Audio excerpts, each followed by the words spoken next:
Assalamualaikum warahmatullahi wabarakatuh. Saya Ida Sylvia dari kelas 12 IPS 4 ingin mempresentasikan tugas geografi. Perbedaan desa dan kota menurut Prof. Bintarto. 1.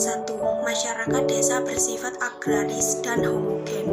Mayoritas penduduk desa bekerja di sektor pertanian dengan jenis pekerjaan sama, sedangkan masyarakat kota cenderung non-agraris dan heterogen.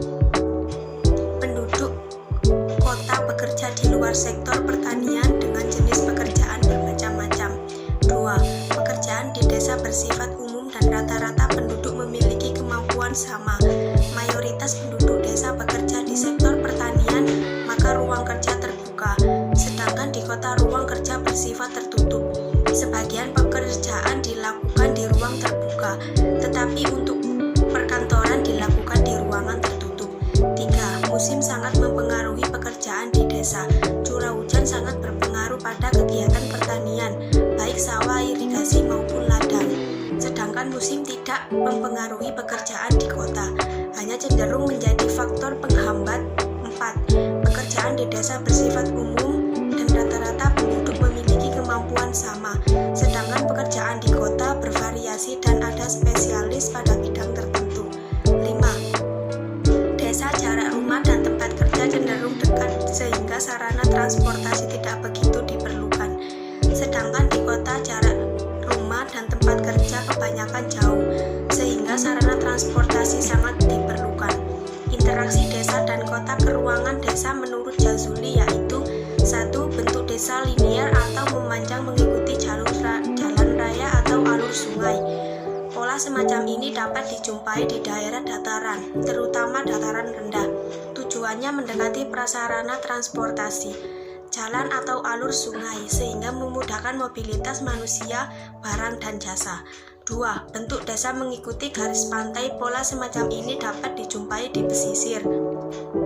Tujuannya mengikuti garis pantai karena mayoritas penduduk sumber perekonomian berasal dari pesisir dan laut sehingga dekat bahan baku. 3. Bentuk desa terpusat. Bentuk desa semacam ini banyak dijumpai di wilayah pegunungan. Tujuannya agar penduduk yang berasal dari keturunan yang sama sehingga antara sesama warga masih merupakan saudara atau kerabat. 4. Bentuk desa mengelilingi fasilitas tertentu. Bentuk semacam ini banyak dijumpai di wilayah dataran rendah dan memiliki fasilitas umum yang banyak dimanfaatkan oleh penduduk setempat seperti mata air, danau, waduk, dan fasilitas-fasilitas lainnya. Tujuannya agar para penduduk dekat dengan fasilitas kebutuhan dalam kehidupan.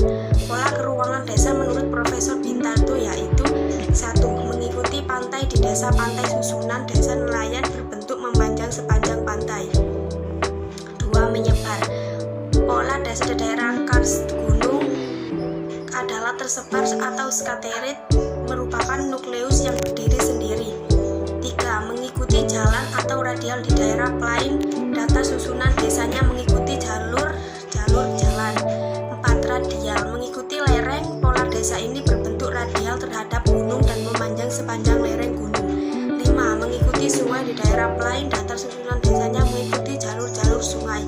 Pola keruangan kota atau struktur kota ada 3 yaitu 1. Teori sektor. Zona 1. Daerah pusat kegiatan DPK atau Central Business District CBD.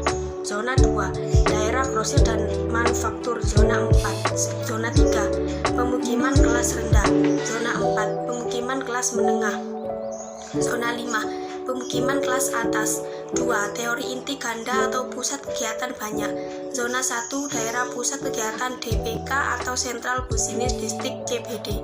Zona 2. Daerah grosir dan manufaktur. Zona 3. Pemukiman kelas rendah. Zona 4. Pemukiman kelas menengah. Zona 5. Pemukiman kelas tinggi. Zona 6. Daerah manufaktur berat. Zona 7. Daerah di luar PDK.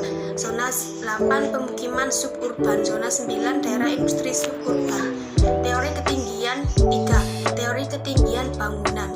Zona 1. Daerah pusat kegiatan DPK atau Central Business District CBD. Zona 2. Peralihan zona perdagangan beralih ke pemukiman. Zona 3. Pemukiman kelas pekerjaan atau buruh. Zona 4. Pemukiman kelas menengah. Zona 5. Pengelaju. Zona pemukiman beralih ke zona pertanian.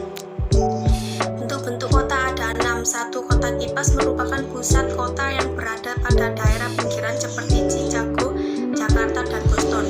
2. Kota bujur Sangakar terbentuk karena adanya kegiatan yang relatif seragam seperti pertanian, contohnya adalah kota Indianapolis dan Yogyakarta.